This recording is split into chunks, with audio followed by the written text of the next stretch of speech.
To'g'riki o'tgan yil musobaqada sizni g'olib bo'lishingizga sababchi bo'lgan tanlov qilishga qancha vaqt ketgan edi o'zi? Zalni yangi boshlab shug'ullanishimdan 2,5 yil o'tib musobaqaga qatnashganman, lekin musobaqadan 4 oy oldin maksimal fokus bilan shug'ullanishni boshlaganman. Ha, tushunardim. Hozir meni yoshim 20 da, bo'yim 1.70 va vaznim 73-72 kilogramm atrofida. Aynan sizda qanday tana qilish uchun menga 2 yil vaqt ketadimi, nima deb o'ylaysiz? Yo'q, 6 oyda hammasini eplasa bo'ladi. Qanaqasiga 2,5 yilda berishgan tanlaganman, qanaqa qilib 6 oyda erisha olaman? Bu qandaydir yolg'ondek tuyulyapti menga. Men senga hammasini boshdan tushuntirib beraman. Men 2,5 yilda bosib o'tgan yo'lim bu nima? Boshdagi 1 yil pashti hammasi xato o'rganishlar o'tgan. 1 yildan keyin yana hammasini yo'ldan boshlashga to'g'ri kelgan.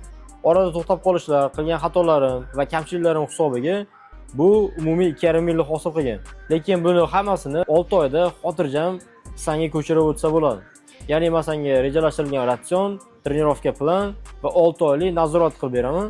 6 oyda kerak bo'lsa mendan ham yaxshiroq natijaga erishsang bo'ladi. To'g'ri bu oson bo'lmaydi, lekin aynan hozirgi bilimim 2,5 yil oldin bo'lganida, hozirgidek uzoq muddatni tanlamasdan aynan ishlaydigan 6 oylik ratsion yoki qaysidir trener bilan ishlashni tanlagan bo'lardim. Shuning uchun sizga ham aniq ishlaydigan ratsion yoki trener bilan ishlashni maslahat beraman.